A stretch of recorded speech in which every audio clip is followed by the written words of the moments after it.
Tuhan bersamamu. Inilah Injil suci menurut Santo Yohanes.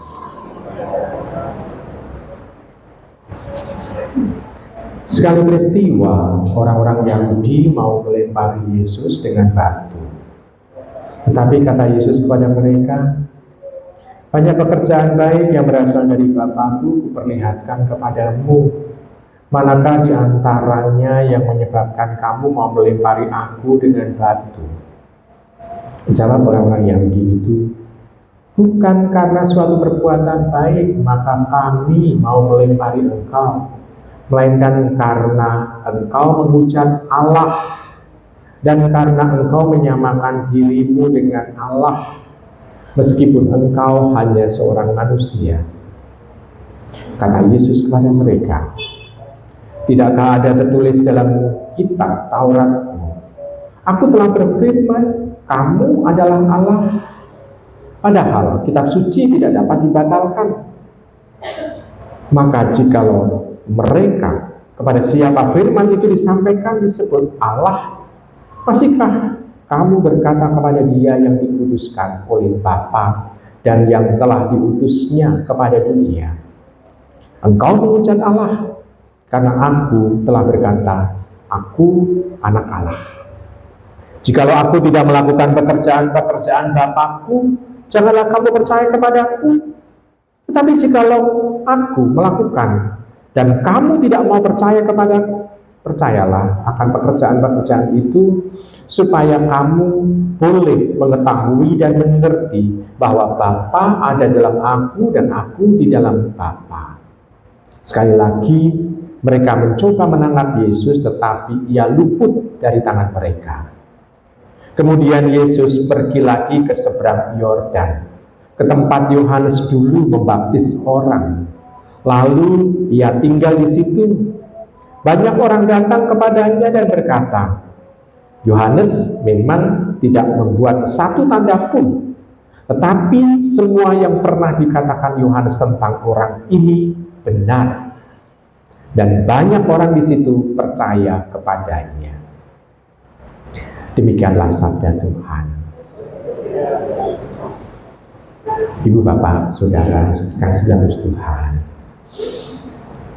Ada dua klaim yang membuat orang-orang Yahudi marah, yakni anak Allah dan juga dalam Yesus ada Bapa dan dalam Bapa ada Sang Putra. Dua klaim itulah yang membuat orang Yahudi marah. Kata mereka itu adalah penghujatan kepada Allah. Padahal mereka sendiri tidak pernah ketemu Allah. Mereka sendiri itu tidak pernah yang namanya itu bertatap muka dan menerima firman Allah langsung kepada mereka. Namun mereka sudah mengklaim bahwa apa yang dikatakan oleh Tuhan Yesus itu adalah penghujatan. Kalau demikian, mereka hidup dengan apa? Dengan penafsiran. Mereka menafsirkan firman Allah. Lalu firman itu yang sudah ditafsirkan itu, tafsirannya itu dipegang sebagai pegangan untuk menyalahkan orang. Ini orang Yahudi yang dihadapi oleh Tuhan Yesus. Dengan begitu Tuhan Yesus sendiri sebetulnya menunjukkan kepada orang bahwa dalam Dia itu Allah berkarya. Mukjizat, kita bisa melihat mukjizatnya itu kan banyak sekali. Tidak hanya satu atau dua, tetapi banyak dan berkali-kali. Orang sakit disembuhkan, dan pada saat Tuhan Yesus kumpul, orang sakit disembuhkan kan tidak hanya satu orang sakit, tetapi banyak orang sakit yang disentuh oleh Tuhan Yesus dan sembuh. Dan itu berkali-kali. Tidak hanya itu, tapi juga orang yang sudah mati pun itu dibangkitkan. Kita bisa melihat di sana, itu tanda sebetulnya Allah ada dalam diri Sang Firman itu yang menjadi manusia. Selain itu juga kita bisa melihat di dalam diri Tuhan Yesus, dalam firman-Nya, kalau para nabi selalu mengatakan Tuhan berfirman, gitu ya. Kalau para nabi, Nabi Yeremia, Nabi Yesaya, atau nabi-nabi siapa saja, kalau mau mengatakan, mewartakan sabda Allah, selalu mengatakan Allah berfirman. Tetapi kalau Tuhan Yesus tidak. Dia mengatakan, aku mengatakan, aku, selalu kata aku. Jadi bukan lagi Allah berfirman, enggak, dan juga tidak pernah mengatakan Bapa berfirman, tidak. Tapi selalu mengatakan aku berfirman. Bukankah di situ dia itu memposisikan diri dia sebagai yang ilahi. Dan ini tidak pernah ditangkap oleh orang Yahudi.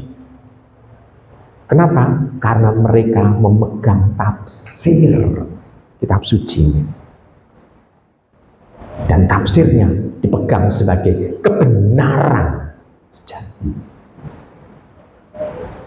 Ini bahayanya kalau orang hanya beragama, bukan beriman.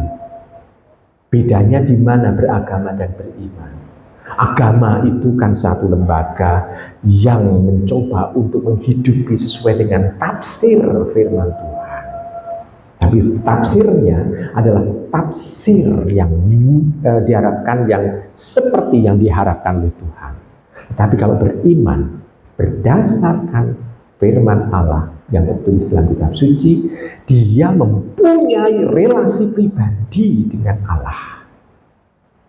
Dalam doa-doa yang panjenengan ungkapkan ini, sebetulnya bukan hanya sekedar panjenengan itu melakukan apa yang difirmankan Allah menurut kitab suci atau menurut agama, tidak. Namun diharapkan Anda sampai kepada satu pengertian dan pemahaman dan juga suatu perasaan yang mengalami Allah hadir di hadapan panjenengan pada saat panjenengan itu mengungkapkan doa, sehingga Anda sungguh bisa merasakan kelegaan di sana. Ini beriman, bukan hanya sekedar beragama, karena belum tentu orang beragama itu beriman. Tetapi kalau orang beriman, pasti dia sudah memegang ajaran agama. Tapi kalau orang yang hanya beragama saja belum beriman, bisa saja dia melakukan kekerasan, tindakan semena-mena, tindakan semenang-menang. Jadi ini bahayanya kalau orang hanya beragama. Maka Ibu Bapak sudah terkasih dalam Tuhan, selama masa KPP dan kita hari Sabtu sore besok itu kita sudah memulai untuk Minggu Palma, malam sengsara Tuhan. Berarti kita sudah mendekati menyelesaikan masa APP, masa pantang puasa kita. Berarti masa pantang dan puasa kita ini diandaikan Anda itu sudah bisa mengatur nafsu diri sehingga Anda bisa metenteng gitu, atau fokus kepada Tuhan. Kedekatan Anda dengan Tuhan, merasakan kehadiran Tuhan dalam hidup. Dengan seperti itu, Anda bisa nantinya menghidupi Tuhan dalam hidup ini, sehingga nanti pada saat Paskah, Anda bisa mengalami dan merasakan Tuhan yang bangkit di dalam diri kita. Selain itu juga, Anda bisa merasakan bagaimana perjalanan sengsara Tuhan.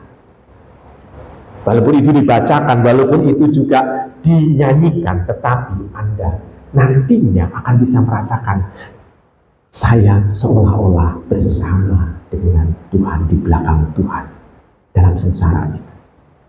Sehingga nanti pada saat renungan jalan salib tidak hanya sekedar berdoa saja, tapi Anda bersama dengan Tuhan mengangkat salib.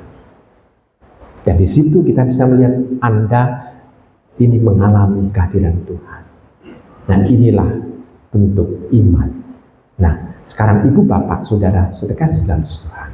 Sekarang poinnya adalah rahmat Tuhan, bahkan juga dosa yang kita lakukan tidak hanya mempengaruhi jiwa kita, tetapi mempengaruhi seluruh kehidupan kita.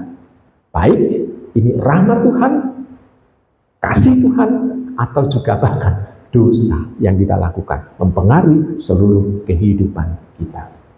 Nah, maka kita mau untuk membina hidup yang macam apa? Jawabannya ada dalam diri panjenengan semua. Selamat merenungkan.